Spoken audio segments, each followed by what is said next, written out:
Assalamualaikum warahmatullahi wabarakatuh. Nama saya Dwi Putri Kinasih dengan NIM B100200238 dari Prodi Manajemen dari kelas E.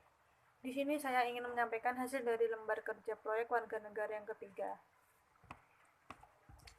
Langkah pertama yaitu Indonesia mengkonfirmasi kasus pertama infeksi virus corona penyebab COVID-19 pada awal Maret 2020. Sejak itu, berbagai upaya penanggulangan dilakukan pemerintah untuk meredam dampak dari pandemi COVID-19 di berbagai sektor. Hampir seluruh sektor terdampak, tak hanya kesehatan, sektor ekonomi juga mengalami dampak serius akibat pandemi virus corona. Pembatasan aktivitas masyarakat berpengaruh pada aktivitas bisnis yang kemudian berimbas pada perekonomian. Dalam catatan itu, tim riset Semeru menggarisbawahi setidaknya ada dua implikasi krisis ekonomi yang didalami Indonesia pada sektor ketenagakerjaan. Pertama, peningkatan jumlah pengangguran, dan kedua, perubahan lanskap pasar tenaga kerja pasca krisis. Terhambatnya aktivitas perekonomian secara otomatis membuat pelaku usaha melakukan efisiensi untuk menekan kerugian. Akibatnya, banyak pekerja yang dirumahkan atau bahkan diberhentikan atau di-PHK. Berdasarkan data Kementerian Ketenagakerjaan Kemenaker, per 7 April 2020, akibat pandemi COVID-19 tercatat sebanyak 39.977 perusahaan di sektor formal yang memilih merumahkan dan melakukan PHK terhadap pekerjanya. Total ada 1.010.579 orang pekerja yang terkena dampak ini. Rinciannya, 873.090 pekerja dari 17.224 perusahaan dirumahkan. Sedangkan 137.489 pekerja di PHK dari 22.753 perusahaan. Sementara itu, jumlah perusahaan dan tenaga kerja terdampak di sektor informal data adalah sebanyak 34.453 perusahaan dan 189.452 orang pekerja.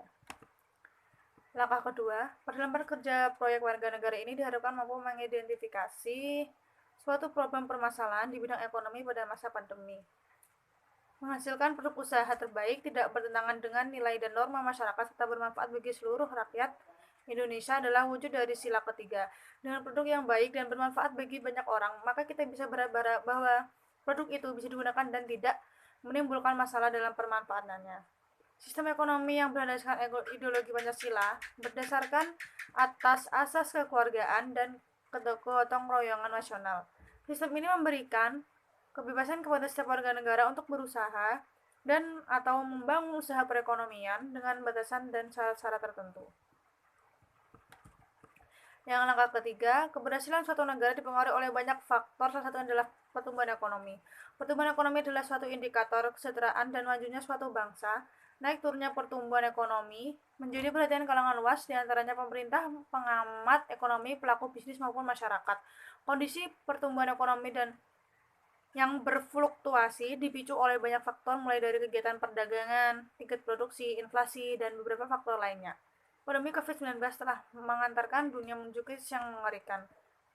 Penemuan dan pengembangan vaksin masih butuh waktu setidaknya sampai akhir 2020, sehingga pemerintah harus mengulur waktu agar fasilitas kesehatan tidak semakin kewalahan menghadapi wabah ini. Hampir seluruh kehidupan manusia di muka bumi ini merasa telah diporak-pondakan oleh virus ini, tidak terkecuali pada sektor ekonomi. Dan langkah keempat adalah membangkitkan pertumbuhan ekonomi di tengah pandemi COVID-19 saat ini menjadi konsentrasi penuh pemerintah. Sekarang, pemerintah berupaya mempercepat pemulihan ekonomi nasional dan penguatan daya beli masyarakat melalui penguatan perlindungan sosial dan dukungan terhadap sektor usaha mikro, kecil, dan menengah atau UMKM. Hal ini ditegaskan Presiden RI Joko Widodo saat menyampaikan arahannya pada Rapat Koordinasi Nasional Rakornas Pengendalian Inflasi Nasional tahun 2020. Sejumlah pakar ekonomi pun berpendapat pembukaan aktivitas ekonomi ini tengah pandemi COVID-19 mampu mendorong pertumbuhan ekonomi. Mengingat hal tersebut, pemerintah mengambil langkah cepat dengan menyiapkan 5 langkah agar perekonomian nasional kembali positif. Pertama, melakukan belanja besar-besaran guna meredam kontraksi ekonomi akibat pandemi COVID-19. Langkah tersebut digunakan karena masa krisis pandemi COVID-19 belanja pemerintah diakui sebagai instrumen pengungkit pemulihan ekonomi. Dan langkah kelima atau langkah yang terakhir,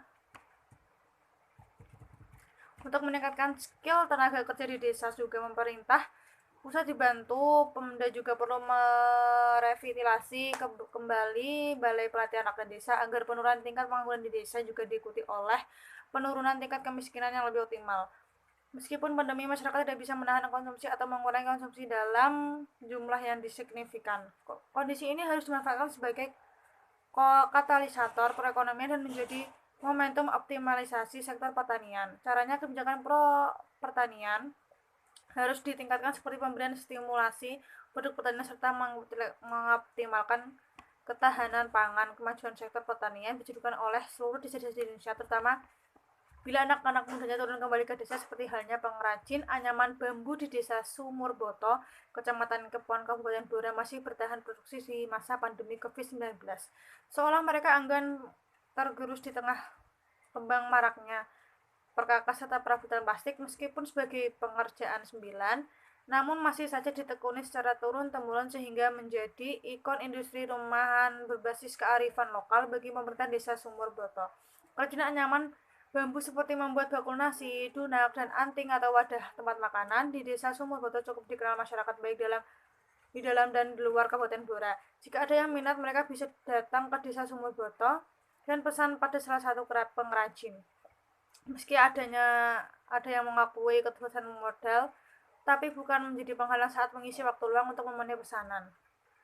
Telaten dan semangat serta keterampilan khusus saat menganyam merupakan modal utama agar hasilnya bisa maksimal.